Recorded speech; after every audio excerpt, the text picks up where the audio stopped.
अस्सलामुअलैकुम वरहमतुल्लाहि वबरकातुहू। कैसे हैं मैं यूट्यूब फैमिली? उम्मीद है बख़ैर होंगे।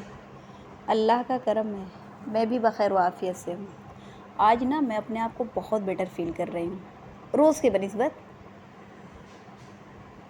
मैं यूट्यूब फैमिली, आज मेरे यहाँ बन रही है आलू की टिकिया। तो मैं आप लोगों को बताऊँगी कि मेरे यहाँ आलू की टिकिया कैसे बनती है। तो मेरे पास ये जो आलू है ना, वो है 7 से 8 और मीडियम साइज़ का है। इसमें कुछ बड़ा भी है, लेकिन इतनी ज़्यादा भाप है ना कि आप लोग को दिख नहीं रहा होगा। आलू जो है कि बॉयल हो चुका है, भाप की वजह से बहुत कम दिख रहा है। तो इसे मैंने दिया था 2 से 3 सीटी, उससे ज़्यादा नहीं। आलू को चेक की ना तो आलू बहुत अच्छे से कुक हुआ, और वैसे भी कुकर में बॉयल किया गया है। तो कुकर में जब बॉयल करिए ना तो 2 से 3 या 3 से 4 सीटी, अगर आपको शक हो तो 3 से 4 सीटी लगा दीजिए। तो इससे क्या होगा कि बहुत अच्छे से कुक हो जाएगा।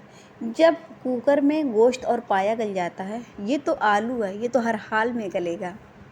जब मैं किचन में आई ना तो इसका कुछ काम हो चुका था, तो मैंने कहा कोई बात नहीं, मैं ऐसे भी आप लोगों को बता सकती हूँ कि मेरे यहाँ आलू की टिकिया बनती कैसे है। बहुत ही ईजी अंदाज में और बहुत ही टेस्टी होती है। तो मैं बताऊँ आप लोगों को, आलू को मैश कर लीजिए किसी प्याली की मदद से, या फिर आपके पास आलू तोड़ने वाला हो तो उससे तोड़ लीजिए। और फिर इसमें डाल दीजिए हरा धनिया थोड़ा ज़्यादा जाएगा, पुदीना पत्ती, अगर आपके पास पुदीना पत्ती हो तो, अगर नहीं है तो कोई बात नहीं, आप इसे स्किप कर दीजिए। मेरे पास भी नहीं था इसीलिए मैंने नहीं डाला है, लेकिन अगर मेरे पास रहता है ना तो मैं इसे ज़रूर डालती हूँ। नहीं तो मैं अपने नेबर से भी ले लेती हूँ, क्योंकि मेरे नेबर ना बहुत अच्छे हैं। जब भी मुझे ज़रूरत पड़ती है तो मैं उन्हें एक फ़ोन करती हूँ, वो भेज देती हैं, या फिर मैं अपने भांजे को भेज देती हूँ तो वो लेके आता है। पहले मेरे यहाँ था, लेकिन ना क्या हुआ, इतना ज़्यादा फैल गया था कि समझ लीजिए पूरा खेत हो गया था। तो फिर मेरे अब्बू ने ना उसे उखाड़ के फेंक दिया। अब इतना लगाया जा रहा है लेकिन लग ही नहीं रहा है, पता नहीं क्या बात हुई है। जब भी नेबर से हम लोग मांगते हैं और वो देती हैं तो ज़्यादातर उसमें जड़ रहती है, तो उसे बचा के हम लोग लेके जाते हैं, लगा देते हैं, लेकिन वो लग ही नहीं रहा है। तो समझ में नहीं आ रहा कि ऐसा क्यों हो गया। नहीं तो एक वक्त ऐसा कि इतना ज़्यादा था कि मैं आप लोग को बता नहीं पाऊँगी। पूरे गांव में जिसे भी ज़रूरत पड़ती थी वो आके लेके जाता था, लेकिन अब हम लोग पुदीना पत्ती हो गई पड़ता है। इतनी शर्म की कोई बात नहीं है, क्योंकि नेबर भी मेरे अदरक को थोड़ा बारीक बारीक कट कर लीजिएगा।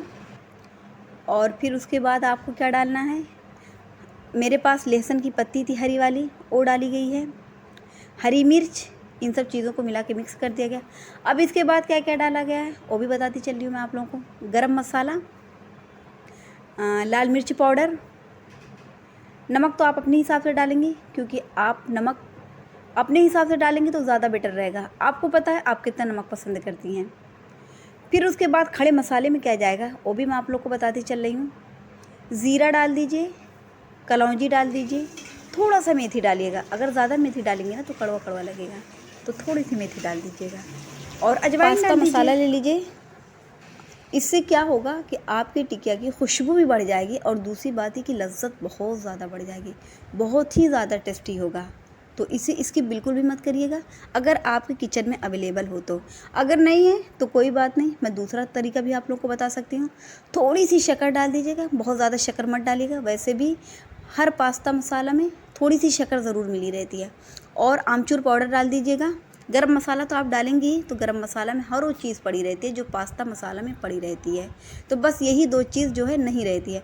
अगर ये भी आपके किचन में मौजूद नहीं है तो फिर कोई बात नहीं, बारीक बारीक कट करके आप टमाटर डाल दीजिएगा और थोड़ी सी शक्कर डाल दीजिएगा, तो टेस्ट वही हो जाएगा। अब इन सब चीज़ों को डालने के बाद ना आप अच्छे से मिक्स कर लीजिए और उसकी टिकिया बना लीजिए।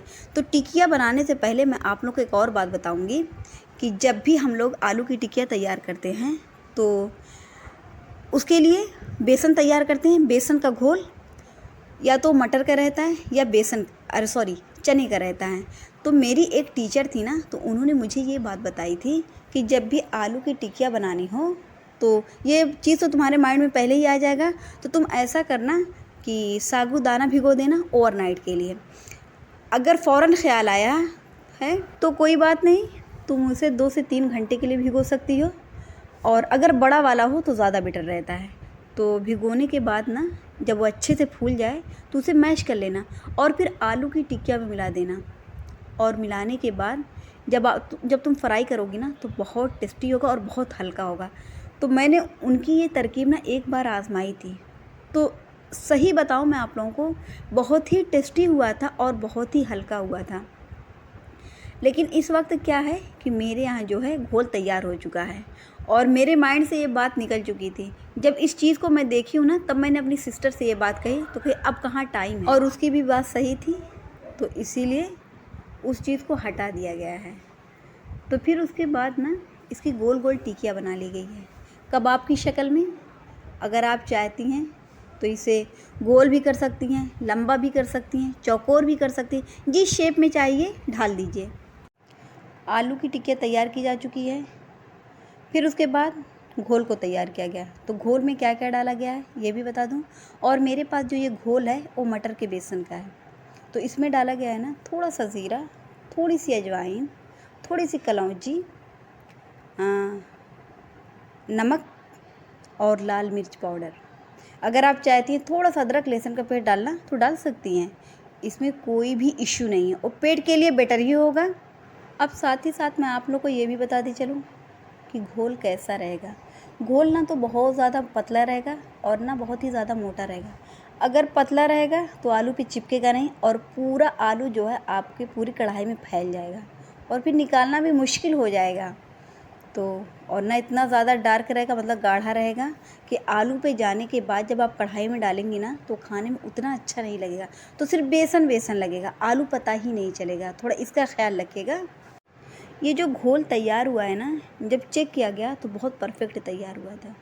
ना तो बहुत ज़्यादा पतला है ना तो बहुत ज़्यादा डार्क है, और इसमें एक टिकिया को डिप किया गया ना तो उसमें बहुत अच्छे से लग गया है। तो अब आप यहाँ पे देख सकती हैं टिकिया जो है ऑयल में डाली जा चुकी है और वो उसमें फ्राई हो रही है। तो थोड़ा हल्की आंच पे फ्राई करिएगा, नहीं तो अंदर से कच्ची रह जाएगी।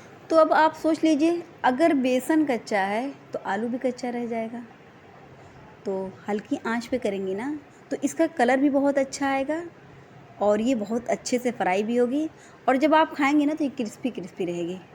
तो ऐसा करना बहुत ज़रूरी है। तो आप देख सकती हैं मेरे यहाँ जो फ्राई हो रही ना बहुत ही हल्की आंच पे टिकिया फ्राई होके प्लेट में भी आ चुकी है।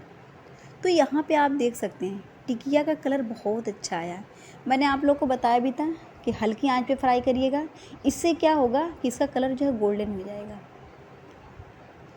तो अगर आप चाहती हैं इसमें थोड़ा सा कलर डालना, फूड कलर, तो आप डाल सकती हैं, इसमें कोई इश्यू नहीं है, और वैसे भी आमतौर से डाला ही जाता है। खुशबू बहुत अच्छी आ रही है, लेकिन अभी रोज़ा खोलने में ना थोड़ा टाइम बाकी है, मुश्किल से 3 से 4 मिनट। तो इतना तो पेशेंस है हम लोग के अंदर। तो ये भी बताऊँ मैं आप लोगों को, अगर टिकिया है तो उसके साथ चटनी तो ज़रूर जाएगी ना, क्योंकि इसके बगैर मुझे लग रहा है चटनी के बगैर टिकिया अधूरी रहती है। कोई भी चीज़ हो, समोसा हो, ब्रेड पकौड़ा हो, भजिया हो, पकौड़ी हो, पकौड़ा हो, जो भी हो, चटनी के बगैर ये सब बिल्कुल पानी पानी रहता है। तो इसलिए चटनी बनाना बहुत ज़रूरी रहता है। तो मेरे यहाँ ज़्यादातर टमाटर की चटनी बनती है। अगर आप ग्रीन चटनी बनाना चाहती हैं तो सिर्फ धनिया के पत्ते और पुदीना पत्ती ले लीजिए, और वो चटनी जो है बिल्कुल ग्रीन होगी। और अगर आप खट्टे रखना चाहती हैं तो उसमें थोड़ा सा लेमन ऐड कर दीजिए। और अब मुझे दस्तरखान पे चलना चाहिए क्योंकि टाइम बिल्कुल भी नहीं है। सो माय यूट्यूब फैमिली, यहीं से करूँगी मैं अपने व्लॉग का एंड। अपना बहुत सारा ख्याल रखिएगा, खुश रहिएगा, खुशियाँ बांटिएगा, अपने इर्द गिर्द का ख्याल रखिएगा, ये मेरी रिक्वेस्ट है आप लोगों से। आज 18 रोज़ा कंप्लीट हो जाएगा, अब मुश्किल से 12 या 11 रोज़ा बचेगा। तो इसमें ज़्यादा से ज़्यादा नेकियां कमा लीजिए, अपने हर गुनाह की माफ़ी मांग लीजिए, क्योंकि किसी को नहीं पता है अगला रमज़ान हम लोगों को नसीब होता भी है या नहीं। लाइक कर दीजिएगा, कमेंट कर दीजिएगा, बहुत अच्छा लगे तो सब्सक्राइब कर दीजिएगा। साथ ही साथ मैं आप लोगों से ये भी कहूँगी कि आलू की टिकिया को जैसे भी मैंने बनाया ना, ट्राई ज़रूर करिएगा, बहुत ही टेस्टी बनती है। और एक बात मैंने आप लोगों को और बताई थी कि मेरे टीचर ने बताया था कि साबूदाना को भिगो दिया करो और उसे आलू में मिला दिया करो, तो इससे क्या होगा कि टिकिया बहुत हल्की बनेगी। लेकिन मेरे पास टाइम कम था, इसीलिए मैंने ऐसे नहीं बनाया है। कभी बनाऊँगी तो आप लोगों को ज़रूर दिखाऊँगी। फिर मिलते हैं इंशाअल्लाह ताला नेक्स्ट व्लॉग में। तब तक के लिए अल्लाह हाफ़िज़।